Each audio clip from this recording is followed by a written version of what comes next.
Hello everyone, welcome to Prakash Nursing Academy. So in this video today we will discuss about fluid electrolyte and acid base balance जो कि unit 8 है nursing foundation 2 का। उसका जो हमारा last part बचा हुआ है वो आज हम लोग डिस्कस कर लेंगे। ये पार्ट 4 वीडियो है। जो लोग नए हैं उनको बता रही हूँ, वैसे जो लोग देखते होंगे उनको पता होगा, और अगर आप नहीं देखे हैं तो प्लीज़ देख लीजिएगा।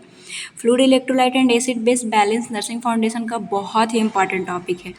यूनिवर्सिटी में भी इससे बहुत ज़्यादा क्वेश्चन आते हैं, और साथ ही साथ आप कोई भी कंपटीशन एग्जाम में बैठ के देखिए, नर्सिंग फाउंडेशन का ये वाला चैप्टर बहुत इंपॉर्टेंट है, क्योंकि यही ये चैप्टर है जहाँ से एबीजी एनालिसिस क्लियर होता है, इलेक्ट्रोलाइट इम्बैलेंस में ईसीजी कैसे चेंजेस होता है वो क्लियर होता है। इसके बाद कैसे आप फ्लूइड जो आईवी इन्फ्यूजन करना होता है तो कैसे ड्रग का कैलकुलेशन करते हैं, इसी में क्लियर होता है। रेस्पिरेटरी एसिडोसिस एल्कलोसिस सारा इसी चैप्टर में है। सो इसको मैं बहुत अच्छे से सारा चीज़ कवर की हूँ। पार्ट 1 में हमारा एडिमा तक ख़त्म हुआ था, इसमें मैं ये भी बताई थी कि यहाँ से कौन सा इंपॉर्टेंट क्वेश्चन आएगा। और इलेक्ट्रोलाइट इम्बैलेंस ये कंपटीशन एग्जाम या फिर यूनिवर्सिटी दोनों के लिए बहुत इंपॉर्टेंट था, तो इसका मैं पार्ट 2 सेपरेट वीडियो डाली थी। इसके बाद एसिड बेस इम्बैलेंस जो एबीजी से हमें पता चलता है, मेटाबॉलिक एसिडोसिस, रेस्पिरेटरी एसिडोसिस और एल्कलोसिस, ये पार्ट 3 वीडियो में मैं कवर की हूँ।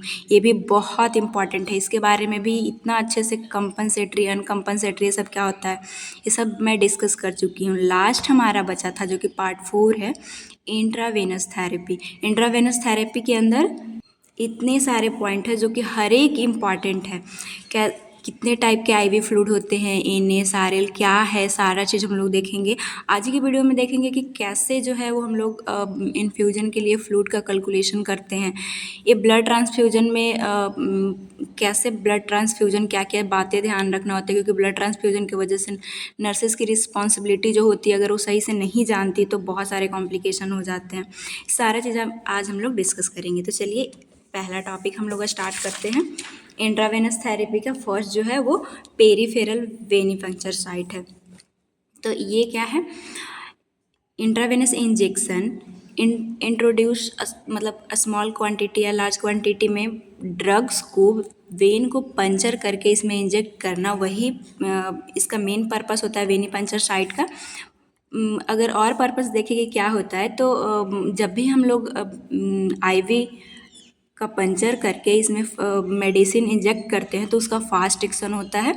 और ये जो है मेडिसिन हमें अगर सीधा ब्लड स्ट्रीम में मेडिसिन को डालना हो तो ये साइट को हम लोग आईवी पंचर करके ही ये मेडिसिन हम लोग देते हैं ताकि फास्ट एक्शन हो। बेसिकली हमसे पूछा है कि पेरीफेरल वेनिपंचर साइट कौन सा है जहाँ पे आप आईवी इन्फ्यूजन करोगे या फिर आईवी मेडिसिन दोगे।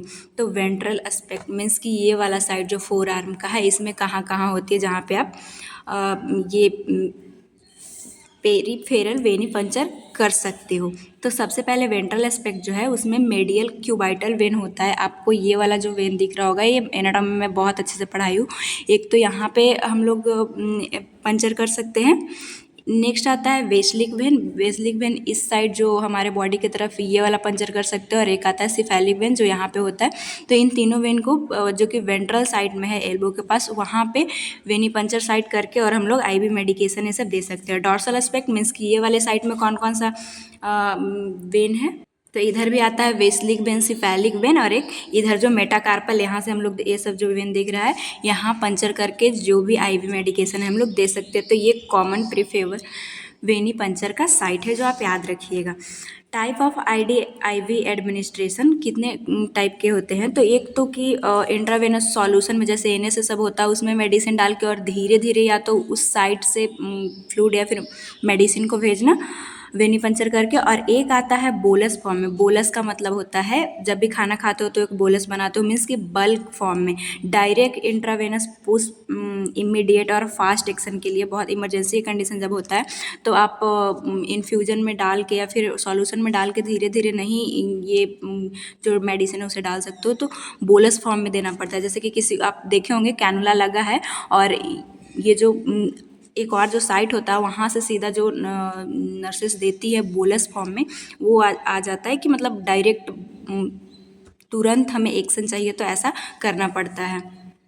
आपको मेन ये अगर एग्ज़ाम में आया तो इतने सारे कंटेंट आपको लिखना पड़ेगा, इसलिए मैं सारा चीज़ बताई। लेकिन डायरेक्ट ये साइट्स पूछा था तो ये वेंट्रल एस्पेक्ट जो है वहाँ पे कौन कौन सा साइट है और डोर्सल एस्पेक्ट कौन कौन सा वेन को आप पंचर करके मेडिसिन दे सकते हो, वही बेसिकली ये 6 वेन को आपको याद रखना है। नेक्स्ट हमारा आता है टाइप ऑफ आईवी फ्लूइड, इसी में हम लोग एन से सब देखेंगे, बहुत ही इंपॉर्टेंट है।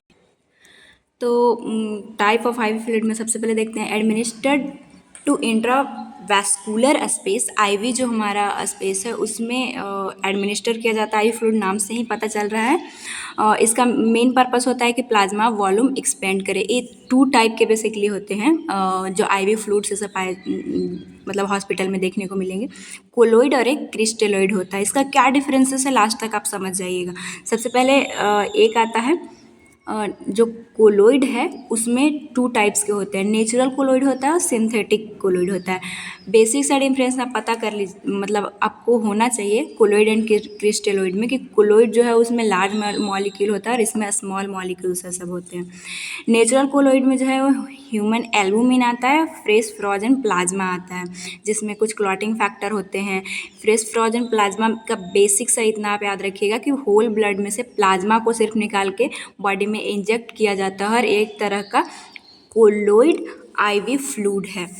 नेक्स्ट सिंथेटिक कोलोइड आता है जो कि ह्यूमन के द्वारा बनाया हुआ फ्लूइड रहता है, जैसे कि हाइड्रोजिक्थाइस स्टार्च या फिर डेक्सट्रिन जिलाटिन। ये हॉस्पिटल में आप अगर ड्यूटी मिलता है तो ये सब सॉल्यूशन देखने को मिलेगा, एक बार आप ज़रूर देखिएगा। ये colloid IV solution IV fluid रहता है। नेक्स्ट हमारा टाइप है क्रिस्टेलॉइड जिसमें हाइपोटोनिक, हाइपरटोनिक और आइसोटोनिक आता है। इसी में नॉर्मल सलाइन डेक्सट्रोज ये सब आएगा जो कि हम लोग आगे देखेंगे, आपको फिगर भी दिखाऊंगी। तो फर्स्ट है हमारा कोलोइड आईवी फ्लूइड, इसको देख लेते हैं। तो कोलोइड जो है not escape intravascular space due to large size. पहले ही मैं बताई कि इसके मॉलिक्यूलर जो होते हैं वो बहुत लार्ज होते हैं और इंट्रावेस्कुलर स्पेस पार्ट 1 में ही मैं बताई थी कि वेसल्स के अंदर जो जैसे कि हमारा ब्लड है तो इंट्रावेस्कुलर स्पेस में है, तो इसे आईवी में इंजेक्ट किया मतलब सीधा हमारे वेन में गया और ये इसको पार नहीं कर सकता है, इस मेम्ब्रेन को, वेसल्स के मेम्ब्रेन को। वही क्रिस्टेलॉइड जो है इस मेम्ब्रेन को पार करता है। तो इसका ये सिंपल सा जो डिफरेंस है याद रखिएगा। इसके बाद ये जो है इसमें हाई कंसंट्रेशन होता है, मीन्स कि ज़्यादा सॉल्यूट्स होते हैं जिसके वजह से ऑन्कोटिक प्रेशर ये इंक्रीज करने में हेल्पफुल होता है। कैसे हम लोग देखें ना कि ये जो कोलोइड है उसमें ह्यूमन एल्बुमिन आता है और एल्बुमिन अगर पता हो तो एक तरह का प्लाज्मा प्रोटीन है और इसी के वजह से ऑन्कोटिक प्रेशर बनता है और इसी से हमारा जो फ्लूइड का वॉल्यूम है मेंटेन रहता है। जैसे हमारा वेसल्स में ब्लड जा रहा है तो हाइड्रोस्टैटिक प्रेशर से ये नॉर्मल फिनोमिना है कि फ्लूइड जो है वो बाहर निकल जाते हैं। तो ये जो प्लाज्मा प्रोटीन की वजह से ऑन्कोटिक प्रेशर रहता है उसी की वजह से फ्लूइड हमारे वेसल्स में दोबारा आ पाते हैं जिससे फ्लूइड वॉल्यूम मेंटेन रहता है।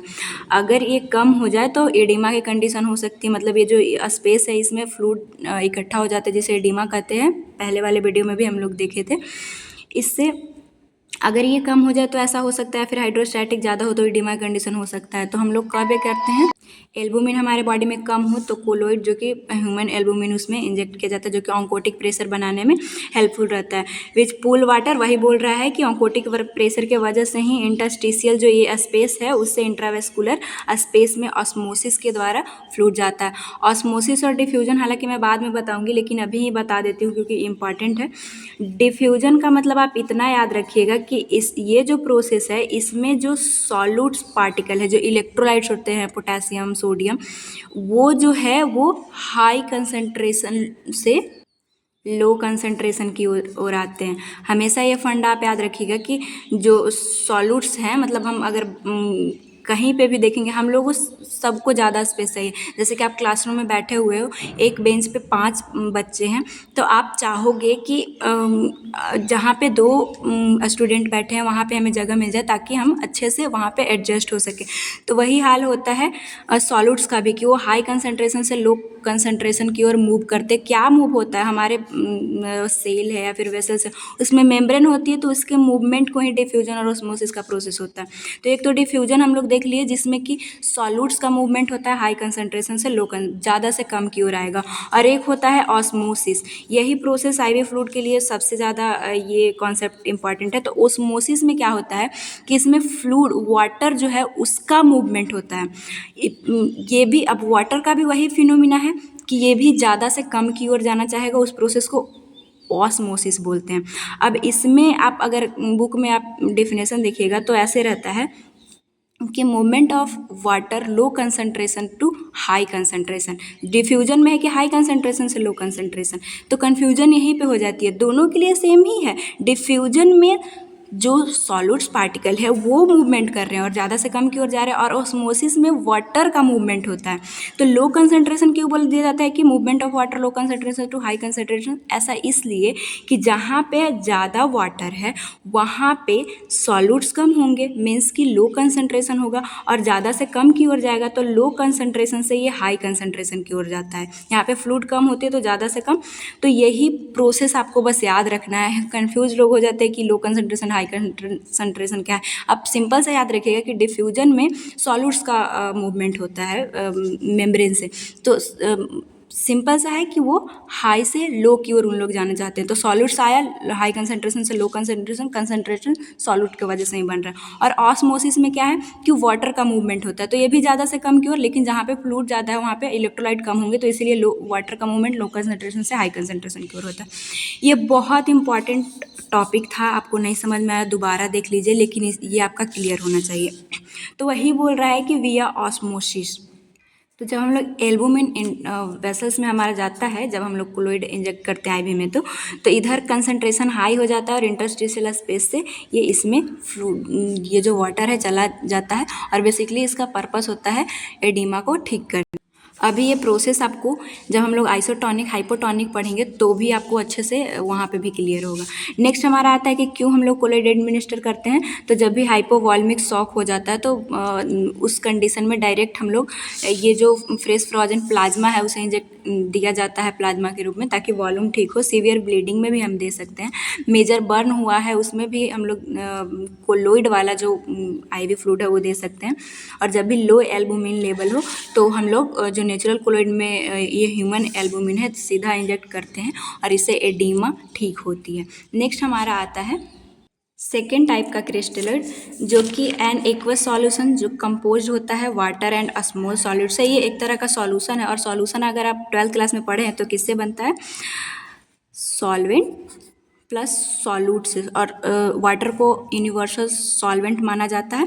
तो ये इस क्रिस्टलोइड जो सॉल्यूशन है इसमें वाटर रहते हैं और कुछ इलेक्ट्रोलाइट सॉल्यूट से बनता है। ये 3 टाइप के होते हैं, एक आइसोटोनिक, नेक्स्ट हाइपोटोनिक और हाइपरटोनिक। पहले आइसोटोनिक पढ़ लेते हैं, फिर इसके बाद हम लोग आगे देखेंगे। आइसो का मतलब है इक्वल, और टोन का मतलब है कंसंट्रेशन, और कंसंट्रेशन किसके वजह से आ रहा है? इलेक्ट्रोलाइट के वजह से। तो fluid has the same isotonic pressure as a body, means कि ये देखिए सिंपल सा आप याद रखिए कि हमारे बॉडी में जो फ्लूइड है उसमें इलेक्ट्रोलाइट्स ऐसा पाया जा रहा है, तो उसका कंसंट्रेशन। और आईवी फ्लूइड मीन्स कि हम लोग बाहर से दे रहे हैं, तो जो बॉडी का फ्लूइड का कंसंट्रेशन है उसी कंसंट्रेशन में उसी ऑस्मोलैरिटी क्या है वो बताती हूँ, उसी ऑस्मोलैरिटी वाले फ्लूइड को हमारे बॉडी में देना, वो आइसोटोनिक ये आईवी फ्लूइड होता है, जो कि क्रिस्टलोइड होता है। ये बोल रहा है fluid have a same osmotic pressure as a body fluid. आप सोच रहे हैं कि ऑस्मोटिक प्रेशर क्या होता है? नॉर्मली जो ऑस्मोलैरिटी या फिर ऑस्मोटिक प्रेशर हमारे बॉडी में प्लाज्मा का जो होता है वो 280 से 295 मिली ऑस्मो पर लीटर होता है। आपको ये चीज़ें समझने में थोड़ी हो सकता है प्रॉब्लम हो रही है, लेकिन अगर आप अच्छे से पहले पढ़े होंगे, सारा वीडियो देखे होंगे, तो इसमें प्रॉब्लम नहीं आएगी। जिनको नहीं समझ में आ रहा है प्लीज़ वो देख लीजिए। ऑस्मोलैरिटी अब हमारी बॉडी का क्या होता है? जो इलेक्ट्रोलाइट का कंसंट्रेशन है उसी को हम लोग ऑस्मोलैरिटी में मापते हैं। तो ये इतना होता है 1 लीटर में, मतलब इतना कंसंट्रेशन से इस तरह से बनता है। तो जो बाहर से हम लोग फ्लूइड दे रहे हैं ना, वो इतना ही ऑस्मोलैरिटी का होगा। ये कंसंट्रेशन ऐसे हम लोग मापते हैं, और वो इंजेक्ट किया जाएगा तो वो सिंपल सा आइसोटोनिक है। ये क्या काम करता है कि कहीं भी मूवमेंट नहीं होगा। ऐसा तब होगा जब इसको कब हम लोग ये जो आइसोटोनिक सॉल्यूशन है कब बॉडी में देते हैं, जब डिहाइड्रेशन इस तरह से हुआ है कि फ्लूइड एंड इलेक्ट्रोलाइट दोनों हमारे बॉडी से लॉस हो जाए, तब हम लोग जो है वो इस टाइप का सॉल्यूशन देंगे जिसमें मूवमेंट इधर से उधर ज़्यादा सेल के अंदर ये सब नहीं जाएगा। देखिए कौन कौन सा फ्लूइड जो कि आइसोटोनिक में आता है, ये 0.4% जो सलाइन रहते हैं वो इसमें आएगा। 5% डेक्सट्रोज इन वाटर जो है वो एक तरह का आइसोटोनिक है। 5% डेक्सट्रोज जो कि 0.228 सलाइन है वो भी एक तरह का आइसोटोनिक है। लैक्टेट रिंगर जो है वो भी आइसोटोनिक सॉल्यूशन। आप सोच रहे होंगे ये क्या चीज़ है, यही चीज़ें कई बार एग्जाम में आई है और जो कि आपको याद रखना होगा कि ये जो सॉल्यूशन है इसका ऑस्मोलैरिटी या कंसंट्रेशन हमारे बॉडी फ्लूइड का जितना उतना ही रहता है। और ऐसा तब हम लोग देते हैं जब मेरे अंदर डिहाइड्रेशन, वॉमिटिंग या डायरिया की वजह से हुआ है, जिसको हम लोग आइसोटोनिक डिहाइड्रेशन बोल रहे हैं। इसमें फ्लूइड एंड इलेक्ट्रोलाइट दोनों सेम अमाउंट में लॉस हुआ, तो उसी तरह का हम लोग को बाहर से जो सॉल्यूशन है वो देना पड़ता है जिसमें कि सेम हमें बाहर से फ्लूइड एंड इलेक्ट्रोलाइट मिल सके। और कभी से यूज़ करते हैं इंट्रासेलुलर फ्लूइड वॉल्यूम लॉस हुआ जैसे ब्लड लॉस और जरी, ये सब में हम लोग ये जो लैक्टेट रिंगर सॉल्यूशन है ये सब यूज़ करते हैं। और ये जो है वो 0.9 यहाँ पे है, सॉरी ये इसमें आप कंफ्यूज मत होइएगा, क्योंकि 0.9 से जो भी कम आते हैं वो ये 0. आप अक्सर हॉस्पिटल में देखे होंगे 0.9% वाला नॉर्मल सलाइन, ये एक तरह का आइसोटोनिक में आता है। और इसका सिंपल सा इतना मतलब होता है कि जो 0.9% जो नॉर्मल सलाइन आपको अक्सर जो हॉस्पिटल में देखने को मिलता है, इस तरह का सॉल्यूशन आप देखे होंगे, इसमें जो है वो 100, इसका ये मतलब होता है कि अगर इसमें 100 ml वाटर है तो इसमें 0.9 ग्राम जो है वो सोडियम क्लोराइड होता है, जो कि डिहाइड्रेशन, ब्लड लॉस ये सब में हेल्पफुल होता है। नेक्स्ट हम लोग अदर देख लेते हैं जो हाइपोटोनिक सॉल्यूशन है उस हाइपोटोनिक सॉल्यूशन जो है वो कंसंट्रेशन इसमें हाइपो मतलब कम और टोनिक मतलब कि इसका कंसंट्रेशन कम होगा। लोअर ऑस्मोलैरिटी होगी, हमारे बॉडी का जो ऑस्मोलैरिटी 285 था उससे कम होगा, और इसमें वाटर जो है वो ज़्यादा होगा। और इसके कारण क्या होता है कि इसमें वही प्रोसेस लगेगी ऑस्मोसिस वाला। ये तब देते हैं हम लोग हाइपोटोनिक सॉल्यूशन जब हमारे बॉडी में वाटर कम जाती है, जिसकी वजह से हमारा सेल जो है वो श्रिंक हो जाता है। तो जब भी हम लोग हाइपोटोनिक सॉल्यूशन देंगे, हमारे ब्लड में ज़्यादा वाटर जाएगा, तो वो क्या करेगी, हमारे सेल में अगर कम है तो ये जहाँ पे ज़्यादा है, ऑस्मोसिस में हम लोग क्या देखे थे कि वो ज़्यादा वाटर कम की ओर चला जाएगा, इस तरह से जो सेल है वो स्वेल होते हैं। और ये हाइपरटोनिक जो डिहाइड्रेशन है, ये डिहाइड्रेशन में बताई थी। हाइपरटोनिक डिहाइड्रेशन में क्या होता है कि ज़्यादा वाटर अगर लॉस हो जाए हमारे बॉडी में तो बचेगा क्या, सॉल्यूट, और अगर सॉल्यूट ज़्यादा है तो ये हाइपरटोनिक डिहाइड्रेशन में रहता है। तो हाइपरटोनिक मीन्स कि हमारे बॉडी में फ्लूइड कम गया है, तो हम लोग बाहर से कौन सा फ्लूइड देंगे, हाइपोटोनिक फ्लूइड। अभी तक आपको समझ में आया होगा। फ्लूइड टाइप इसमें याद कैसे रखिएगा आप, जो भी 0.9% नॉर्मल सलाइन से अगर नीचे आ रहा है तो ये हाइपोटोनिक में आ जाएगा, जो कि 0.45% सलाइन हो गया, 0.225 सलाइन या फिर 0.33 जो सलाइन होते हैं वो हाइपोटोनिक आईवी सॉल्यूशन होते हैं। तो नॉर्मल से आपको याद रखना है। और एक और पॉइंट जो कि एमसीक्यू में पूछा गया था कि जब भी क्रेनियल प्रेशर हाई हो तो कभी भी हाइपोटोनिक सॉल्यूशन नहीं देंगे, क्योंकि फ्लूइड अगर और अंदर चला गया तो प्रॉब्लम और प्रेशर बढ़ सकती है। नेक्स्ट हमारा आता है हाइपरटोनिक। हाइपरटोनिक जो है नाम से ही समझ में आ रहा है कि बाहर की जो फ्लूइड है उसमें ये सॉल्यूट ज़्यादा होंगे, एक्सेसिव कंसंट्रेशन ऑफ सॉल्यूशन। और जब ऑस्मोलैरिटी उसी को बोलते हैं, जो कंसंट्रेशन जिसमें ज़्यादा होगा ऑस्मोलैरिटी ज़्यादा होगी, तो ऑस्मोलैरिटी जो है हाई होगा। जो हमारे नॉर्मल प्लाज्मा का जो ऑस्मोलैरिटी 2.85 था उससे ये ज़्यादा होगा इसका ऑस्मोलैरिटी। और ये कब देंगे, जब हमारे बॉडी में इलेक्ट्रोलाइट अगर मतलब कम हो गया है, तब हम लोग बाहर से जो है वो ज़्यादा इलेक्ट्रोलाइट वाला देंगे। और इसका सिंपल सा फंडा है कि इसमें जो है वो जब हमारे बॉडी में सॉल्यूट्स कम है तो हमारे बॉडी में मीन्स कि फ्लूइड ज़्यादा होगा, जिसके कारण से सेल्स स्वेल होते हैं। तो जब भी हम लोग जिसमें ज़्यादा सॉल्यूट्स देंगे तो यहाँ पे डिफ्यूजन वाली प्रोसेस लगेगी कि अगर हम लोग वेसल्स में ज़्यादा कंसंट्रेशन है, ज़्यादा सॉल्यूट्स है और जिस सेल में कम है वहाँ से वो बाहर आएगा, फ्लूइड बाहर चला जाएगा और सॉल्यूट्स इधर चली आएगी। इसमें वही प्रोसेस लगा, ऑस्मोसिस एंड डिफ्यूजन। क्या हुआ कि जब हम लोग ये हमारे जो वेसल्स है उसमें हम लोग हाइपरटोनिक सॉल्यूशन डाले हैं, मीन्स कि ज़्यादा इसमें सॉल्यूट्स हैं, तो सॉल्यूट्स का डिफ्यूजन वाला प्रोसेस लगाइए कि ये जो सॉल्यूट्स हैं वो हमारे सेल के अंदर कम था तो इसके अंदर चले जाएगी, क्योंकि ये हाई कंसंट्रेशन से लो कंसंट्रेशन की ओर आएगा। और इस कंडीशन में हमारे बॉडी में क्या था, सेल के अंदर वाटर ज़्यादा हो गया था, पानी ज़्यादा हो गया था। तो इधर हम लोग, क्योंकि इसमें जो हाइपरटोनिक है उसमें तो वाटर कम है, तो ये ऑस्मोसिस का प्रोसेस लगाएगा और ये वाटर बाहर चला जाएगा। तो यहाँ से आपका बिल्कुल क्लियर हो जाना चाहिए कि ऑस्मोसिस और डिफ्यूजन क्या है। और हाइपरटोनिक आइसोटोनिक सॉल्यूशन जो है इसी तरह से काम करते हैं, जिसके वजह से सॉल्यूट्स हमारे सेल को मिल जाएंगे और वाटर चला जाएगा, तो सेल जो ज़्यादा बड़ा हो चुका था वो श्रिंक हो जाएगा। और अगर ज़्यादा आप देते हैं तो बहुत ज़्यादा श्रिंक होने का चांसेस होता है, ये इसका इफ़ेक्ट होता है। इसको कब हम लोग यूज करते हैं, जब हमारे बॉडी में हाइपोटोनिक डिहाइड्रेशन हो, मीन्स कि ज़्यादा सॉल्यूट्स अगर हमारे बॉडी से लॉस हो जाए तो उस कंडीशन को हाइपोटोनिक डिहाइड्रेशन बोलते हैं। और वो डिहाइड्रेशन में मैं पढ़ा चुकी हूँ। तो जब ज़्यादा लॉस हुआ था तो ऊपर से हम लोग हाइपरटोनिक देंगे तो जैसे सॉल्यूट्स मेंटेन हो जाएगा। इसी तरह का कंडीशन है हाइपोनेट्रीमिया, जिसमें जो सोडियम है वो कम हो जाता है, तो हम लोग हाइपरटोनिक सॉल्यूशन, नॉर्मल सलाइन में सोडियम ही पाया जाता है, तो वो देंगे तो ये कंडीशन ठीक हो जाती है। सेरेब्रल एडिमा में भी इसमें कंडीशन क्या होता है कि ज़्यादा सेल में वाटर भर जाती है, क्योंकि हम लोग सेल्स वेल देखे थे, तो हम लोग अगर इस तरह से इधर ज़्यादा सॉल्यूट्स है, कम पानी है, तो ये निकल जाता है, जैसे सेरेब्रल एडिमा ठीक हो जाता है। इसमें कौन कौन से नॉर्मल सलाइन ये सब आते हैं। ये सलाइन का मतलब नॉर्मल सलाइन या पेनिस जो होता है वही समझिएगा। तो जो 0.9 से ऊपर वाले होते हैं वो हाइपरटोनिक सॉल्यूशन होते हैं। तो ये आप देख सकते हैं कि 0.9 से ज़्यादा 3% सलाइन, 5% सलाइन, और फिर और कौन कौन से अलग आते हैं। 10% जो डेक्सट्रोज होते हैं वो भी इसी में आते हैं। आप देख सकते हैं 10% डेक्सट्रोज, शुगर डाला हुआ है 10%, मीन्स कि 100 अगर ग्राम या फिर 100 ml अगर वाटर है तो उसमें 10 ग्राम जो है वो ये डेक्सट्रोज रहेगा। तो ये एक तरह का हाइपरटोनिक है।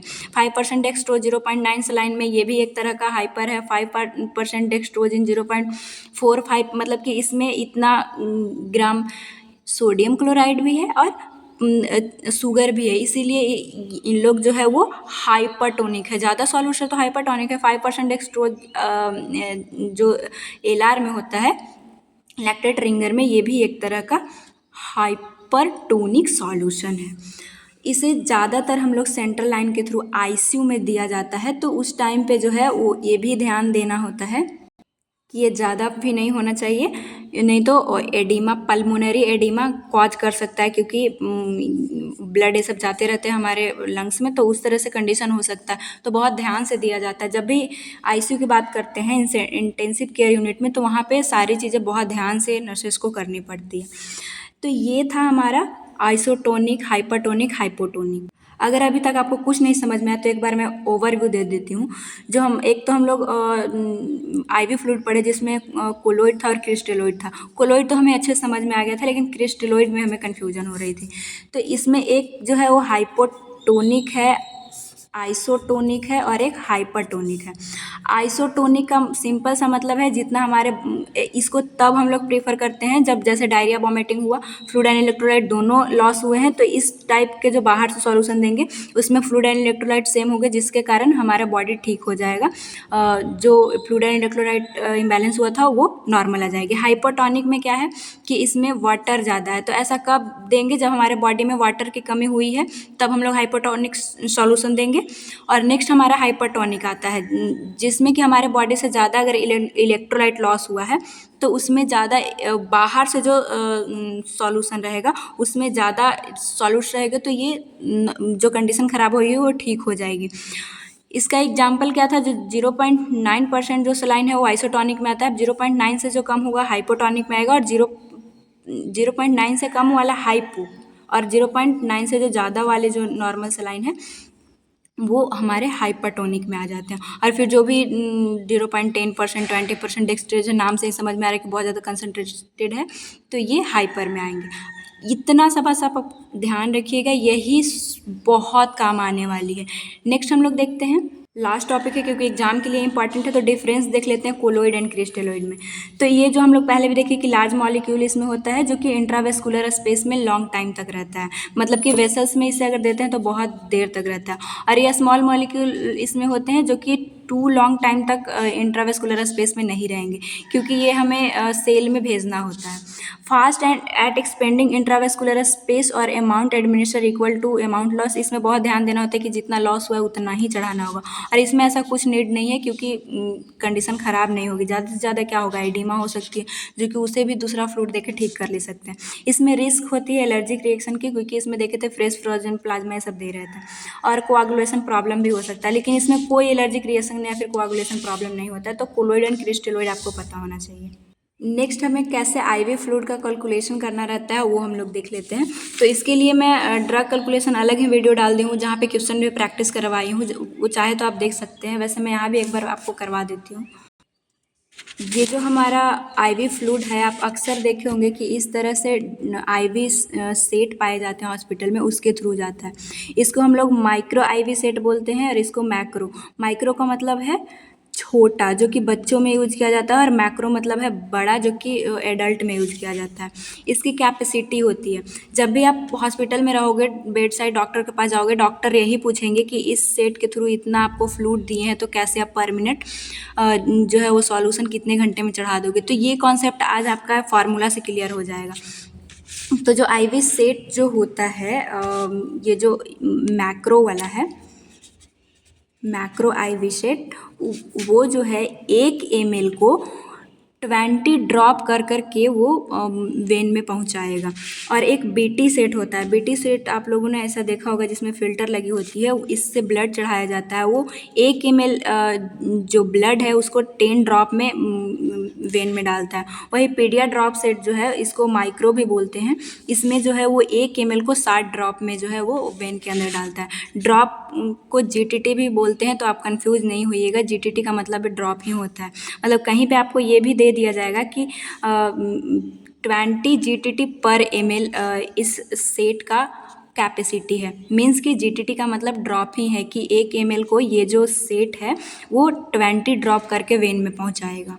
तो इसे कैसे निकालते हैं, कैसे प्लानिंग करते हैं, कैसे कैलकुलेशन करते हैं, तो उसके लिए एक फार्मूला आता है, और फिर मैं एग्जांपल आपको बता दूंगी। फ्लो रेट, हमसे अगर कोई पूछा कि कितने 1 मिनट में आप कितने ड्रॉप जो है वो चढ़ाओगे, तो उसके लिए होता है टोटल वॉल्यूम गुणे ड्रॉप फैक्टर। ड्रॉप फैक्टर जो है वो इसी फार्मूला से आता है। ये ड्रॉप फैक्टर आपको क्वेश्चन में दिया हुआ रहेगा, और नीचे टाइम इन मिनट कर दीजिएगा, तो ड्रॉप पर मिनट ये वैल्यू आ जाती है। देखिए क्वेश्चन से आपको समझ में आएगा। वैसे अगर आप बहुत सारे क्वेश्चन प्रैक्टिस करना चाहते हैं, तो जो ये एक प्लेलिस्ट है जो कि नर्सिंग टू नॉट है, वहाँ पे भी मैं बहुत सारा जो है वो टारगेट है ये सबसे क्वेश्चन प्रैक्टिस कराऊँगी, तो वो देख लीजिएगा। देखिए कितना सिंपल क्वेश्चन जो एमएससी का एग्ज़ाम होता है उसमें पूछा गया था कि एक चाइल्ड जो है उसको हमें 500 ml जो है वो आईवी सॉल्यूशन देना है 12 घंटे में। किसके द्वारा? ये ड्रॉप फैक्टर हमें दिया हुआ है, जो माइक्रो ड्रिप में आपको दिखाई थी, उस ड्रिप के थ्रू जो है आपको इन्फ्यूज़न लगाना है। माइक्रो ड्रिप आप देख सकते हो, छोटा वाला से बच्चे में यही यूज होता है। तो नर्स जो है वो कितना रेट से देगी, 1 मिनट में कितना जाएगा? आपसे डॉक्टर भी हमेशा आएंगे और बोलेंगे कि 500 ml का एक नॉर्मल सलाइन आपको दे देंगे, और बोलेंगे कि आपको ये जो आईवी सेट मैक्रो है वो बच्चे में चढ़ाना है। आप जो है इसे 12 घंटे में ख़त्म करना है आपको। तो 1 मिनट में आप कितना ml उस ड्रॉप से सेट करोगे? तो इसका सिंपल सा जो फार्मूला आपको मैं बताई, टोटल वॉल्यूम हमें 500 ml दिया हुआ है, ड्रॉप फैक्टर हमें मिल गया कि 60 ml पर ड्रॉप। कई बार आपको ये ड्रॉप फैक्टर नहीं दिया रहेगा, सिर्फ माइक्रो ड्रिप दिया हुआ रहेगा, तो भी आपको याद रखना है कि माइक्रो ड्रिप मतलब कि ये 1 ml को 60 बूंद बूंद करके डालता है। तो ड्रॉप फैक्टर हमें मिल गया, और टाइम मिल गया कि 12 घंटे में आपको ख़त्म कर देना है। नॉर्मल सा 500 ml सॉल्यूशन को आपको IV जो माइक्रो जो सेट है IV सेट, उससे 12 घंटे में ख़त्म कर देना है। तो 1 मिनट में आप कितने जो है वो सेट करोगे उस ड्रिप में। तो लगा दीजिए 500 और हमें ड्रॉप फैक्टर मिलेंगे 60 भाई, ये जो है वो मिनट में होना चाहिए, यहाँ पे आवर में दिया हुआ है। तो 12 × 60 करेंगे तो हमारा जो आंसर निकल के आएगा वो 22 ड्रॉप पर मिनट।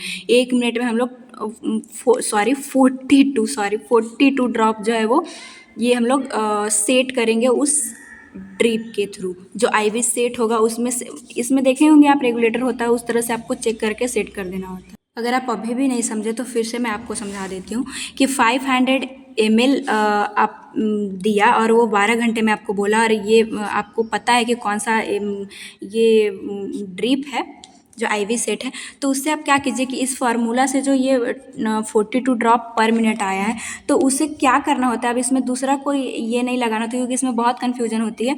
ये जो रेगुलेटर है वो रेगुलेटर काम कर रहा है, आपको 1 मिनट तक वहाँ पे खड़े होना है और उस बूंद को गिनना है कि कितना, मतलब 1 मिनट में 42 ड्रॉप इस सेट के थ्रू मतलब वेन में जा रहा है कि नहीं। सिंपल सा इससे आपको पता चल जाएगा। बस एक लास्ट फार्मूला आप याद रख लीजिएगा कि कई बार ऐसा सिंपल सा क्वेश्चन आता है कि हम आपको 3000 ml दे रहे हैं और उसे आप जो है वो उसे आपको 24 घंटे में ख़त्म करना है, तो हर 1 घंटे आप कितने दोगे। तो उसके लिए तो बहुत सिंपल है कि अगर हमें जितना दिया है उससे आवर से करेंगे तो पर आवर हमें निकल जाएगा। जैसे कि कोई डॉक्टर आपको प्रिस्क्राइब किया कि 3000 ml जो है वो आपको डेक्सट्रोज देना है 24 घंटे के अंदर, तो प्रति घंटे आप कितने दोगे। तो 3000 से 20 जो 4 है उसे आप सिर्फ ये डिवाइड कर दीजिए और आंसर जो आएगा कि हमें 1 घंटे में 125 ml देना है।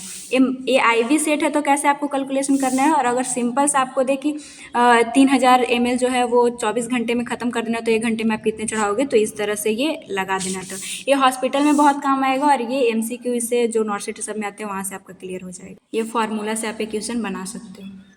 देखिए इसमें आपको कन्फ्यूजन अगर है तो जितना आप प्रैक्टिस करोगे उतना परफेक्शन आएगा। एक बार आप टारगेट हाई, आपके पास जो भी बुक है उससे आप या तो प्रैक्टिस कर लीजिए दोनों फार्मूला को लगा के, या फिर एक मैं वीडियो डाली हूँ ड्रग कैलकुलेशन का, उसको देख के आप अपना कॉन्सेप्ट क्लियर कर सकते हैं।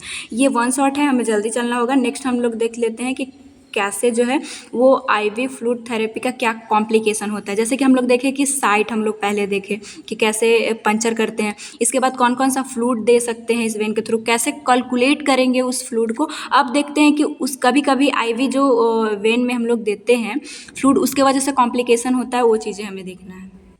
तो एक तो इनफिल्ट्रेशन देखने को मिलती है। इसका सिंपल सा मतलब है कि IV मेडिकेशन जो है आप वेन में देना चाहते हैं और सराउंडिंग टिश्यू में एक्यूमुलेट हो जाना। इसका कॉजेज क्या है कि प्रॉपर प्लेसमेंट, डिसलॉज कैथेटर या कैनुला एक ही चीज़ है हमारे वेन को लेकर, तो आप इसमें कंफ्यूज मत होइएगा।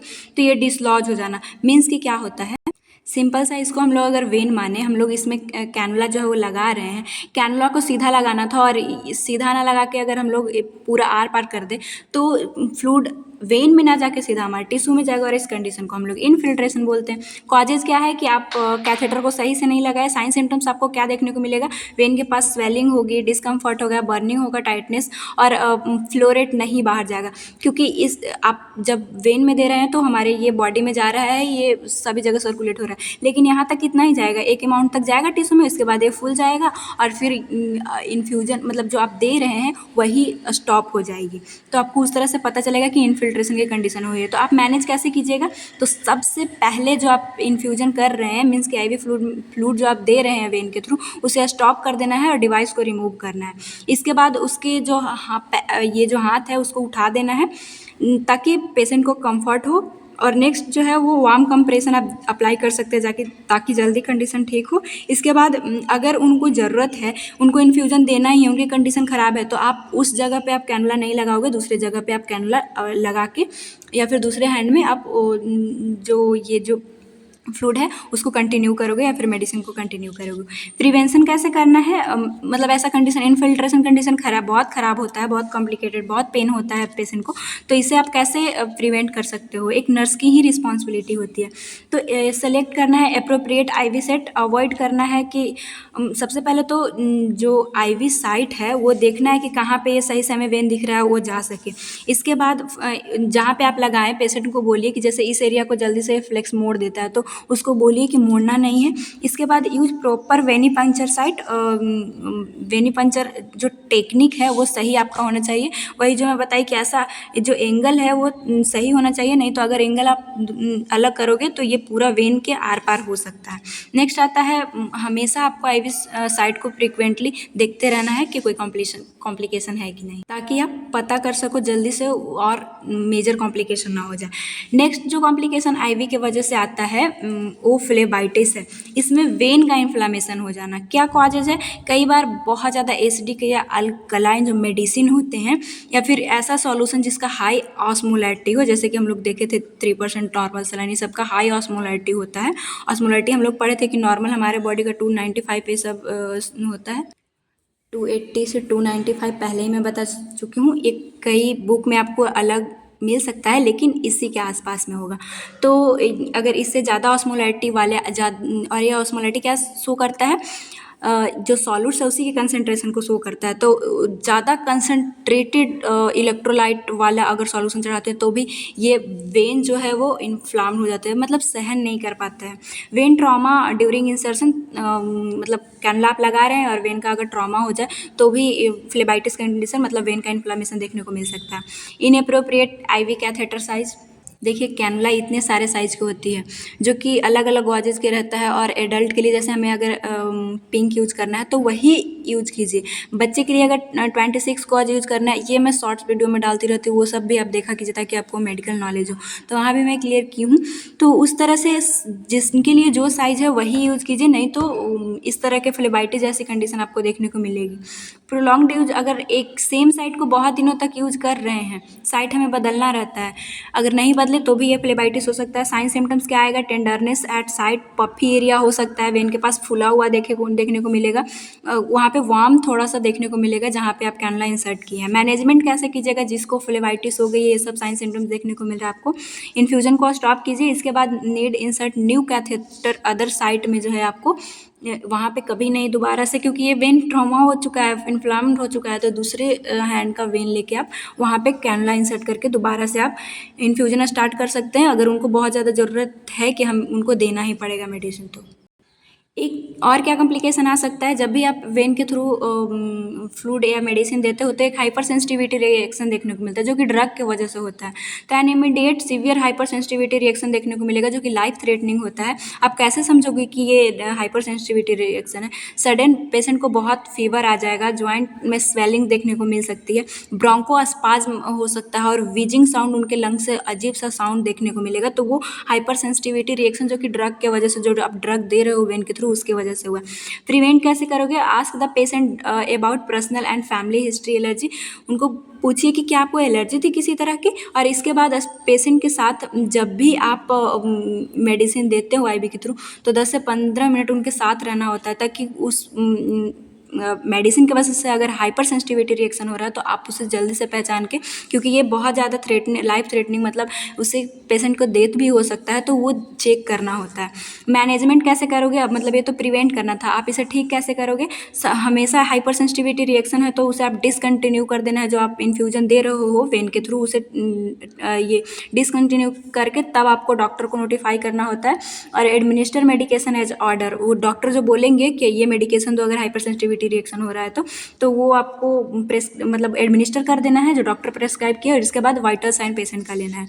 नेक्स्ट और लास्ट हमारा जो आईवी कॉम्प्लिकेशन है वो आईवी एसोसिएटेड इन्फेक्शन हो सकता है। जब हम लोग जो प्रॉपर कैनुलेशन का जो टेक्निक है कि हाँ हमें इस तरह से पहले स्प्रिट से साफ कर लेना है, क्लीन कर लेना है, तभी आपको कैनुला इंसर्ट करना है, और अगर आप वो नहीं किए तो ये कॉम्प्लिकेशन देखने को मिलता है, इन्फेक्शन हो जाती है उस जगह पे। तो साइन सिम्टम्स आपको क्या देखने को मिलेगा, रेडनेस, डिस्चार्ज, जहाँ पे आप कैनुला इंसर्ट किए वहाँ पे देखने को मिल सकता है, और जब भी इन्फेक्शन होता है तो टेम्परेचर एलिवेटेड रहता है। मैनेजमेंट आप क्या करोगे अगर किसी को हो ही गया है तो तो सबसे पहले इन्फ्यूजन को स्टॉप करना रहता है और डॉक्टर को नोटिफाई कीजिए।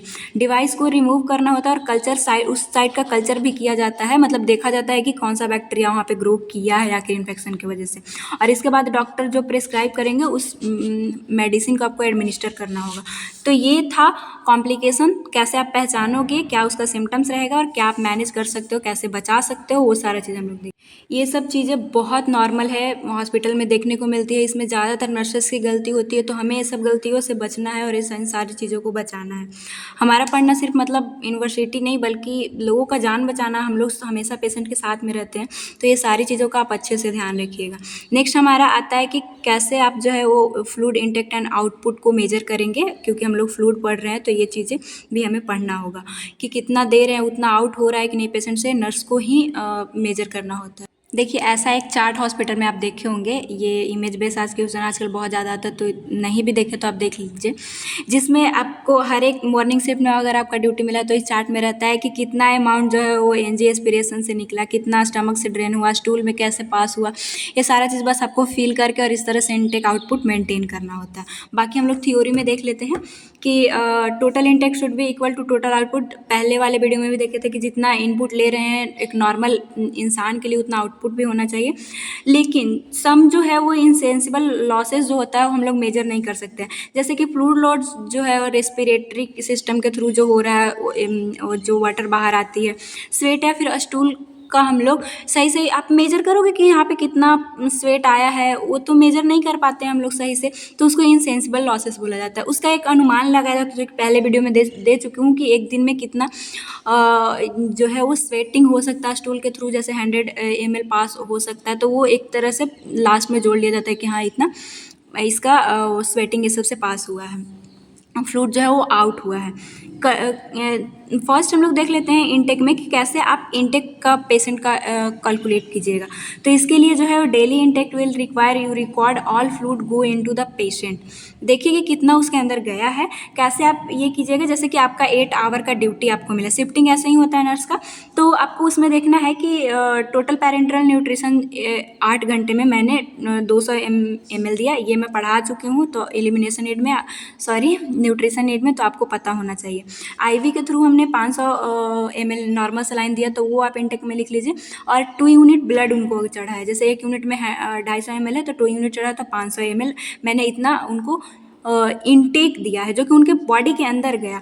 अब आउटपुट है कैसे आप कैलकुलेट कीजिएगा, जैसे आपका 8 घंटे का है तो आप इस तरह से कर सकते हैं कि मैंने जो है आप जैसे 3 बजे से 11 बजे तक इस तरह से आप मानिए कि आपका शिफ्टिंग मिला, तो जैसे ही आप 3 o'clock में आए तो 4 बजे देखिएगा कि वो 100 ml यूरिन पास किया, तो वो आपको लिखना है। 4 PM में सक्सन आप किए तो उससे निकला 50 ml। इसके बाद 6 बजे जो है वो यूरिन फिर से आया 150 ml, और फिर से 6 बजे देखे तो चेस्ट ट्यूब उनमें डाला हुआ था, ये भी बहुत अच्छे से मैं पढ़ाई हूँ, उससे 10 ml ड्रेनेज आया। 8 बजे फिर से वो 110 ml जो है यूरिन पास किया चेस्ट ट्यूब से, फिर से 8 बजे निकला, 8 बजे सक्शन आप दोबारा किए तो निकला जितना, और फिर जब 11 बजे तो भी वो 60 ml जो है वो यूरिन पास किया था। अब इस जितना भी है उसको आप जोड़ लीजिए, तो टोटल इनटेक जो है सपोज कीजिए कि आप 1330 ml उनको दिए और आउटपुट निकला ओनली 550। तो हम लोग अगर इसमें और भी जैसे कि स्वेटिंग ये सब जोड़े तो 200 या फिर 300 100 ml और इसमें जोड़ेंगे तो 850 ml, क्योंकि इनसेंसिबल लॉसेस हम लोगों को अनुमान ही लगाना होता है। तो भी डिफरेंसेस अगर देखें तो 780 आ रहा है या फिर 400 500 आ रहा है, इसका मतलब आप ये लगाइए। इसीलिए इनटेक आउटपुट देखा जाता है कि फ्लूइड ओवरलोड हो रहा है पेशेंट में, उनको रिक्वायर है डायूरेटिक्स की, ताकि डायूरेटिक्स क्या करता है सोडियम के साथ वाटर को आउट करता है, मीन्स कि इसीलिए जो है वो इनटेक आउटपुट किया जाता है कि देखें हम लोग कि फ्लूइड कहीं ओवरलोड तो नहीं ना हो रहा है, क्योंकि आप आईवी चला रहे हैं, ये सारी चीज़ें दे रहे हैं, तो वो खुद से वो आउटपुट उतना दे पा रहा है कि नहीं। तो ये था measuring intake and output chart, क्या इसका इंपॉर्टेंस था वो भी आप समझ गए। अब हमारा छोटा छोटा यूनिट बचा है, वैसे यही एक बड़ा है, administering blood and blood component, जिसको ब्लड ट्रांसफ्यूजन भी बोलते हैं। ये एग्जाम के लिए इंपॉर्टेंट है, इसे आप अच्छे से पढ़िएगा, मीन्स कि यहाँ पे ध्यान दीजिएगा। तो ब्लड ट्रांसफ्यूजर जो है इसी को ब्लड ट्रांसफ्यूजन बोलते हैं। पहले भी मैं बताइए कि refer to the process of पूरा ब्लड को चढ़ाना है या फिर कुछ ब्लड के कंपोनेंट जैसे प्लेटलेट्स ये सबको कैथेटर या फिर जो कैनुला होता है, नीडल होता है, उसके थ्रू वेन में प्लेस करना, यही हमारा ब्लड ट्रांसफ्यूजन का सिंपल सा डेफिनेशन है। इंडिकेशन क्या है? जब एक्सटर्नल ब्लीडिंग बहुत ज़्यादा जैसे कि एक्सीडेंट ये सब में हो जाए, इंटरनल ब्लीडिंग जैसे कि पेप्टिक अल्सर ये सब में होता है तो उसमें ब्लड की लॉसेस होती है तो हमें ब्लड ट्रांसफ्यूजन करना पड़ता है। या फिर मलेरिया, सेप्सिस एंड HIV जो है उसमें रेड ब्लड सेल जो है वो डिस्ट्रक्शन होता है तो इसमें हम लोग को ब्लड ट्रांसफ्यूज मतलब ब्लड चढ़ाना पड़ सकता है। एनीमिया के कंडीशन में हीमोग्लोबिन कम हो तो भी, थ्रोम्बोसाइटोपिनिया मतलब कि प्लेटलेट्स की कमी हो जाए तो हमें प्लेटलेट चढ़ाना पड़ता है। हीमोफीलिया ब्लड डिसऑर्डर है जिसमें क्लॉटिंग फैक्टर जो है वो एब्सेंट हो जाते तो भी हमें ब्लड ट्रांसफ्यूजन ही करना पड़ता है। कितने टाइप के ट्रांसफ्यूजन हो सकते हैं? क्योंकि हम लोग देखें कि ऐसा नहीं है कि हमारे जैसे हम लोग यहाँ से अगर ब्लड निकाल रहे हैं तो उसमें से होल ब्लड निकल रहा है, लेकिन हमारे लैब में उसे जिसको जो ज़रूरत है वही चढ़ाया जाता है। अगर जिनमें प्लेटलेट्स सही अमाउंट में है उनको दोबारा प्लेटलेट्स दोगे तो प्लेटलेट्स ओवरलोड भी तो हो सकता है। तो अगर एक्सीडेंट हुआ है तभी हम लोग होल ब्लड चढ़ाएंगे, मतलब पूरा उसमें सेल होना चाहिए। नहीं तो अगर थ्रोम्बोसाइटोपिनिया तो उसमें सिर्फ प्लेटलेट चढ़ाएंगे। तो ऐसी कौन कौन सा कंपोनेंट है वो देख लेते हैं कि आखिर कैसे कैसे चढ़ता है। एक तो होल ब्लड ट्रांसफ्यूजन, जैसे कि अगर एक्सीडेंट हुआ है उस टाइम पे व्हेन कंप्लीट ब्लड और इट्स कंपोनेंट आर ट्रांसफ्यूज, पूरा हम लोग दे रहे हैं एक यूनिट में। ये बहुत इंपॉर्टेंट है, हर एक का अलग अलग होता है। होल ब्लड चढ़ा रहे हो तो उसमें एक यूनिट जो आता है ब्लड का उसमें 350 ml जो है वो ब्लड रहता है। ये जो है होल ब्लड को 2 से 4 आवर में आपको चढ़ाना है और इससे पहले आपको ब्लड ट्रांसफ्यूजन से पहले ब्लड ग्रुपिंग करना पड़ता है, नहीं तो ट्रांसफ्यूजन रिएक्शन हो सकता है जो कि आगे हम लोग कॉम्प्लिकेशन में पढ़ेंगे।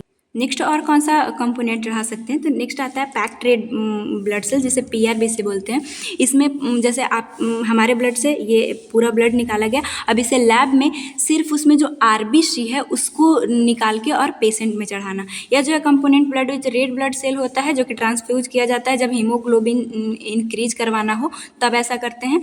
एक यूनिट में कितना होता है? तो अलग अलग जो लैब ब्लड वाले होते हैं अलग अलग उसमें यूनिट आता है। तो एक एवरेज लेके चले तो 250 से 470 ml हो सकता है एक यूनिट वाले पैकेट में। एक यूनिट जो है वो हम चढ़ाते हैं पेशेंट को तो उसके 3 से 4 घंटे बाद जब आप उसका ब्लड कलेक्ट कीजिएगा और उसको चेक कीजिएगा तो 1 ग्राम जो है हीमोग्लोबिन बढ़ जाता है। और हीमोक्रेट का मतलब होता है वॉल्यूम, और तो पूरे वॉल्यूम का 3% जो है वो वॉल्यूम बढ़ जाता है सिर्फ एक यूनिट पैक्ड RBC चढ़ाने से। और ये एनीमिया वाले पेशेंट हो गए या फिर जिनमें रेड ब्लड डिस्ट्रक्शन हुआ था उन पेशेंट को चढ़ाया जाता है। The packed red blood cell जो है वो ट्रांसफ्यूज विद 2 से 4 घंटों में आपको चढ़ा देना है एक यूनिट को। कभी भी 4 घंटे से ज़्यादा टाइम नहीं लेना है, नहीं तो इन्फेक्शन हो जाएगा, और कभी भी 2 घंटे से भी कम टाइम आपको नहीं लेना है, नहीं तो कार्डियक ओवरलोड हो सकती है। अब नेक्स्ट कंपोनेंट जो कि हम लोग ब्लड ट्रांसफ्यूजन में करते हैं वो प्लेटलेट्स होता है, जो कि थ्रोम्बोसाइटोपिनिया की कंडीशन हो, प्लेटलेट्स कम हो गया हो तो हम लोग ट्रांसफ्यूज करते हैं। द प्लेटलेट्स यूनिट कंसिस्ट, एक यूनिट में जो है वो 50 से 70 ml होता है। हर एक पॉइंट इंपॉर्टेंट है, आप ध्यान रखिएगा। The compulsory platelets transfuse thrombocytopenia, platelets की कमी हो जाए तो उस टाइम पे कंपलसरी होता है। एक यूनिट को जो है वो 15 से 30 मिनट में ख़त्म कर देना होता है, क्योंकि देखिए ml भी कम ही है इसमें, तो ये इतना देर में इसे जल्दी से चढ़ा देना होता है। एक और टाइप का जो ब्लड ट्रांसफ्यूजन होता है उसे फ्रोजन प्लाज्मा बोलते हैं। ये जो है पेशेंट सीवियर डिहाइड्रेशन हो गया हो तो इसमें क्या होता है कि सिर्फ प्लाज्मा या फिर क्लॉटिंग फैक्टर को, ब्लड सेल इसमें नहीं रहेगा, सिर्फ प्लाज्मा या क्लॉटिंग फैक्टर रहेंगे, उससे जो है वो एडमिनिस्टर किया जाएगा पेशेंट में। और ऐसा डिहाइड्रेशन की कंडीशन हो तब भी हम लोग देते हैं ताकि वॉल्यूम मेंटेन हो सके या फिर क्लॉटिंग फैक्टर की कमी हो। एक यूनिट फ्रोजन जो प्लाज्मा होता है उसमें 200 से 225 ml जो है उसमें ब्लड रहते हैं, जो कि ट्रांसफ्यूज हो जाना चाहिए 15 से 30 मिनट में। एक जो आता है क्रायोप्रेसिपिटेट्स या फिर अदर, हम लोग आपको बाद में बताएंगे, पहले क्रायो प्रेसिपिटेट देख लेते हैं। ये जो है जिनके अंदर क्लॉटिंग फैक्टर, इसमें भी आप कंफ्यूज हो जाएंगे कि इसमें भी क्लॉटिंग फैक्टर था, इसमें भी क्लॉटिंग फैक्टर है, लेकिन इसमें सारे क्लॉटिंग फैक्टर रह सकता है, लेकिन इसमें सिर्फ कुछ कम, मतलब कुछ ही जो है वो क्लॉटिंग फैक्टर रहते हैं, जैसे कि फिब्रिनोजन या फिर वॉन विल ब्रांड जो फैक्टर होते हैं वो क्रायोप्रेसिपिटेट में पाया जाता है, जो कि हीमोफीलिया ए वाले जिनको हीमोफीलिया ए भी हुआ है उनमें क्रायोप्रेसिपिटेट ब्लड ट्रांसफ्यूजन करना पड़ता है। कितने टाइम में इसे इन्फ्यूज़ कर देना? तो 15 से 30 मिनट में इसे भी इन्फ्यूज़ कर देना होता है। और अदर कौन होता है, जैसे कि कभी कभी जो है वो न्यूट्रोफिल अलग, ग्रेनुलोसाइट, ये सब चढ़ाना पड़ता है, डॉक्टर प्रेस्क्राइब करते हैं, तो वो भी आपको सारे ब्लड से अलग करके उस कंपोनेंट को चढ़ा देना होता है। तो ये टाइप्स था। अब नेक्स्ट आता है ब्लड डोनेशन कितने टाइप का होता है, क्योंकि ब्लड डोनेट करते हैं तभी तो ब्लड आता है। तो एक आता है ऑटोलोगस ब्लड डोनेशन, जो कि पहले भी मैं बताई थी। इसमें क्या होता है कि सर्जरी खुद पेशेंट का, जिनको सर्जरी होना है, उसी का जो है वो 5 हफ्ते पहले उनसे ब्लड निकलवा लिया जाता है और स्टोर करते हैं उसको, और जब उनको ज़रूरत होता है तब दोबारा से उनमें वही ब्लड को जो है वो ट्रांसफ्यूज़ कर देते हैं, क्योंकि सर्जरी के टाइम पे मेजर ब्लड लॉस होता है, तो उन्हीं का ब्लड उन्हीं में चढ़ा देना। इसमें ट्रांसफ्यूजन रिएक्शन जो रिएक्शन की जो चांसेस होती है वो कम होती है। ये बहुत अच्छा होता है, लेकिन उसी पेशेंट में ले सकते हैं जिनका हीमोग्लोबिन रेंज नॉर्मल हो, सही हो, उसी में ले सकते हैं। ऐसा नहीं कि जिनमें खुद की कमी हो तो कैसे उससे ले लीजिएगा। नेक्स्ट जो टाइप का आता है वो ब्लड साल्वेज ब्लड कलेक्ट किया जाता है। इसमें क्या होती है कि सर्जरी के टाइम पे बहुत सारे जो ब्लड लॉसेस होते हैं, कैविटी है सबसे, वहाँ से ब्लड को रख लिया जाता है और इसे प्यूरीफाई करके फिर उन्हीं के बॉडी में ट्रांसफ्यूज़ कर दिया जाता है। नेक्स्ट जो हम लोग किसी और से, जैसे हम अपने फादर को दे रहे हैं, मदर को दे रहे हैं, तो ये एक तरह का डेजिग्नेटेड डोनर हो गया। The blood is collected from donor then transfuse to receiver जो है वो डोनर को देगा। तो ये जो है वो डेजिग्नेटेड डोनर आ जाता है। कुछ गाइडलाइन जो आपको इंपॉर्टेंट ध्यान रखना है जब भी आप ब्लड ट्रांसफ्यूजन करते हो, नर्सेस को ध्यान रखना बहुत ज़्यादा इंपॉर्टेंट होता है। बहुत ज़्यादा इससे कॉम्प्लिकेशन देखने को मिल सकती है नहीं तो सबसे पहले ब्लड ग्रुप मैचिंग होना चाहिए। वो ब्लड ग्रुपिंग में बता दी हूँ आपको फिजियोलॉजी में, अगर आप नहीं देखें तो प्लीज़ वहाँ से देख लीजिएगा कि RH positive, ABO blood grouping, ये सब क्या होता है। डोनर जो है वो जब भी आप ब्लड किसी से अगर ले रहे हैं तो 18 ईयर से 65 ईयर के बीच में होना चाहिए, उसी से ब्लड हम लोग ले सकते हैं। हीमोग्लोबिन जो है वो डोनर का वो 12 ग्राम पर DL हो, उसी से हम लोग ब्लड ले सकते हैं। Donor should be free from blood disease, कोई भी उनको डिजीज़ ना होना चाहिए। नहीं तो अगर उनमें डिजीज़ है और अगर आप डिजीज़ वाले से ही लेके अगर पेशेंट में चढ़ाओगे तो उनको भी डिजीज़ हो सकती है। तो ये सारी चीज़ों का ध्यान रखना होता है। Every person donate after 90 days. एक पर्सन अगर एक बार ब्लड डोनेट किया तो वो 90 दिनों के बाद दूसरे को ब्लड ट्रांसफ्यूज कर सकता है। और जब भी ब्लड किसी से आप लेते हो तो उनका कभी भी स्टमक खाली नहीं होना चाहिए, क्योंकि वॉल्यूम डिक्रीज हो रहा है, तो मतलब खिला पिला कर उनसे ब्लड लेना है। Always take vital sign before and after transfusion. अगर ब्लड चढ़ाना हो तो उससे पहले और बाद में आप उसका वाइटल साइन लीजिए, ताकि ट्रांसफ्यूजन के टाइम पे अगर कोई प्रॉब्लम हो रहा हो तो पहले की वाइटल साइन आपको पता हो रहेगा, तभी आप जान पाएंगे कि हाँ इनको रिएक्शन हो रहा है, क्या हो रहा है। इन स्टार्टिंग 15 मिनट जब भी आप ट्रांसफ्यूज करते हो तो आपको धीरे धीरे और वहाँ पे ऑब्जर्व करना होता है। 15 मिनट में सिर्फ 50 ml ही ब्लड ट्रांसफ्यूज होना चाहिए, ये ध्यान रखिएगा। फिर आप स्पीड बढ़ा सकते हैं, जो हम लोग ड्रिप देखे थे। IV सेट कैनुला जो होता है वो 18 गॉज वाला जो है वो हमें यूज़ करना होता है। हमेशा ब्लड ट्रांसफ्यूजन के लिए 18 गॉज का जो ये ग्रीन है वो वाला यूज़ करते हैं, आप हमेशा ध्यान रखिएगा। नेक्स्ट हमारा आता है ये है BT सेट, ब्लड ट्रांसफ्यूजन के लिए सेट। देखिए इसमें फ़िल्टर लगा होता है, तो ये भी क्लियर होना चाहिए कि BT सेट कैसा होता है, माइक्रो ड्रिप कैसा होता है और माइक्रो, क्योंकि इससे इमेज बेस्ड क्वेश्चन आते हैं, फिर हॉस्पिटल में भी आपसे कोई पूछेगा तो ध्यान रखिएगा। नेक्स्ट आता है बेस्ट IV कैनुला जो है इतना होना चाहिए। ब्लड फिल्टर जो है इसमें लगा होना चाहिए, आप यहाँ पे देखें, ताकि इससे क्लॉट कोई ना चला जाए ट्रांसफ्यूजन के टाइम, इसीलिए ये रहता है। नेवर मिक्स एनी मेडिकेशन, कभी भी ब्लड में कोई मेडिकेशन आप नहीं यूज़ कीजिएगा, एक्सेप्ट नॉर्मल सलाइन सिर्फ आप यूज़ कर सकते हैं, कोई और मेडिकेशन को ब्लड में नहीं डाला जाता है। और एक बात और कि हमेशा वार्म करके देना होता है, नहीं तो हमारे बॉडी के टेम्परेचर से नहीं अगर वो रहेगा ब्लड तो उनको हाइपोथर्मिया सब हो सकती है। तो इन सारी चीज़ों को आपको ध्यान रखना है। अब मेन है कॉम्प्लिकेशन क्या हो सकता है और कैसे प्रायोरिटी वाइज क्वेश्चन इससे आते हैं, आप वो देखिएगा कैसे आपको काम करना होता है। तो सबसे पहले कॉम्प्लिकेशन में ट्रांसफ्यूजन रिएक्शन होता है कि अगर ब्लड ग्रुप रॉन्ग हो, इसीलिए नर्सेज को चाहिए कि ब्लड ग्रुप आप जब भी पेशेंट का एक बार देखिए कौन सा ब्लड ग्रुप है, जो आपके पास ब्लड बैंक से जो ब्लड आया है उसका एक बार ब्लड ग्रुपिंग मिला के देखिए कि हाँ वो सही है कि नहीं है, नहीं तो ट्रांसफ्यूजन रिएक्शन हो सकता है। तो साइन सिम्टम्स क्या देखने को मिलेगा कि उनको बहुत ज़्यादा स्वेटिंग होने लगेगी, जिनका ट्रांसफ्यूजन रिएक्शन होगा। हाइपोटेंशन, BP कम हो जाएगा, टैकीकार्डिया देखने को मिलेगा, हार्ट रेट ज़्यादा रहेगी सब। बॉडी रोस्टर यहाँ पे रेस्टलेस होगा, सॉरी, ये आप ध्यान रखिएगा। बॉडी जो है रेस्ट बहुत थका थका सा दिखने लगेगा क्योंकि उनके अंदर ये सारी चीज़ें टैकीकार्डिया सब हो रही है। यूरिन कलर रेड आएगा क्योंकि ट्रांसफ्यूजन रिएक्शन में मेजर साइन सिम्टम्स है जो आपको ध्यान रखना है। अब प्रायोरिटी क्या है, आप कैसे क्या काम कीजिएगा। तो अगर ट्रांसफ्यूजन रिएक्शन हुआ तो बहुत बार नॉर्सिटी सब में क्वेश्चन आया है। सबसे पहले तो आपको ट्रांसफ्यूजन जो हो रहा है उसको स्टॉप कर दीजिए और आपको कुछ नहीं करना है। इसके बाद आप नॉर्मल सलाइन उसी रास्ते से दीजिए ताकि वो ओपन रहे, वो उसके अंदर जो ब्लड गया है उसको वो नॉर्मल सलाइन डाइल्यूट करे ताकि और उनके अंदर कॉम्प्लिकेशन ना हो। इसके बाद फिजिशियन को आप बताइए नॉर्मल सलाइन चढ़ाने के बाद और एडमिनिस्टर द प्रेस्क्राइब ड्रग, जो डॉक्टर बताएंगे वो ड्रग दीजिए और कलेक्ट ब्लड सैंपल चेक कीजिए। सैंपल भी लेके आपको चेक करना है। तो ये प्रायोरिटी आप ध्यान रखिएगा, प्रायोरिटी वाइज बहुत क्वेश्चन आते हैं।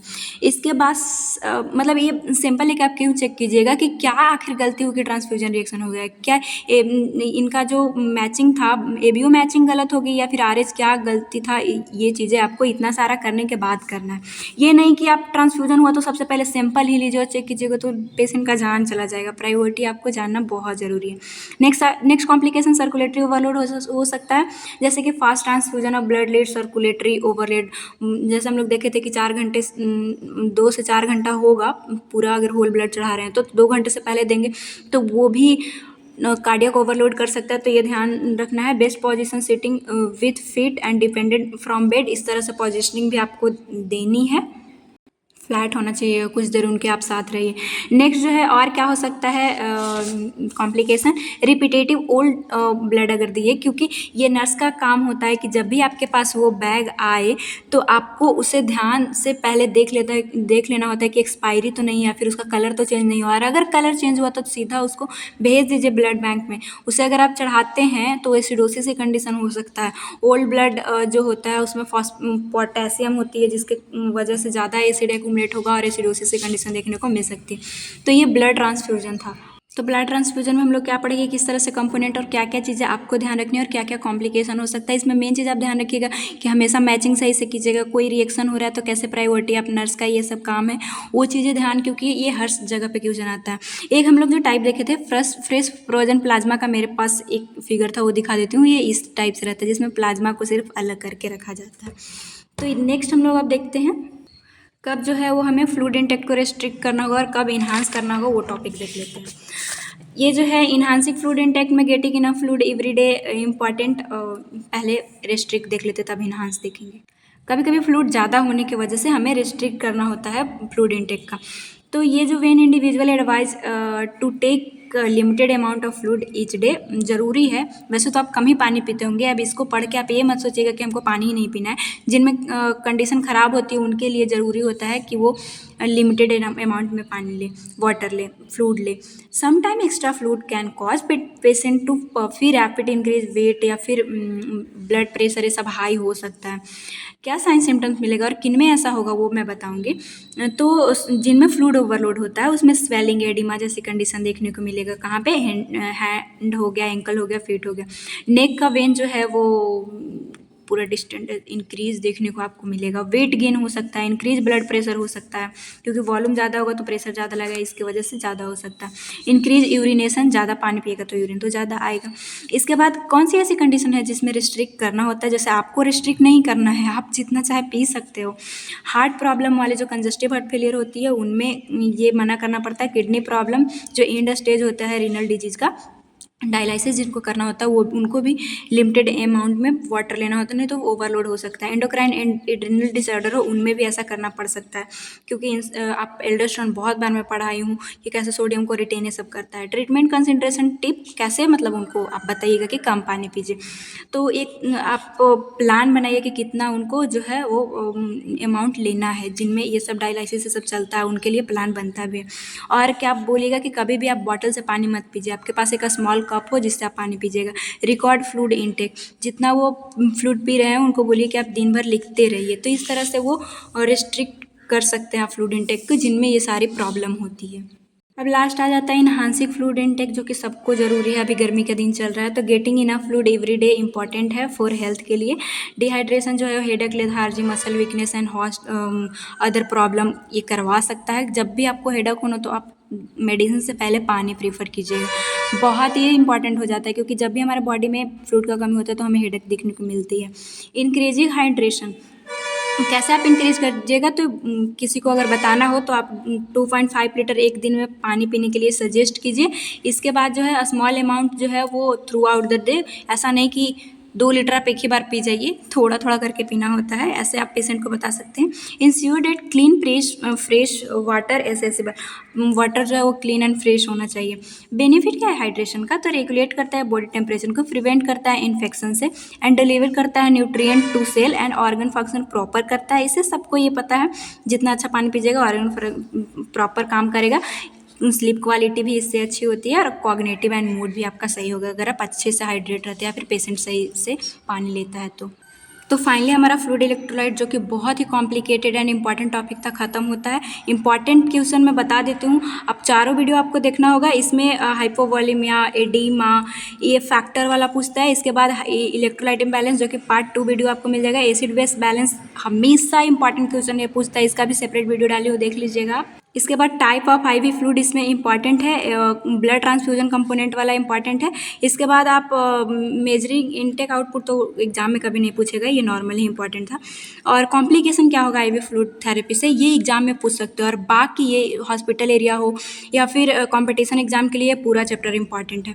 तो अपने तरह से मैं बेस्ट दी हूँ, आपको इमेज दिखाई हूँ, सारा चीज़ बताई हूँ। अगर वीडियो हेल्पफुल हो तो लाइक कीजिएगा, चैनल पर नए हो तो प्लीज़ सब्सक्राइब कर लीजिएगा एंड अपने दोस्तों में भी ज़रूर शेयर कीजिएगा। Thanks for watching. मिलेंगे नेक्स्ट वीडियो में एडमिनिस्ट्रेशन एंड मेडिकेशन के साथ।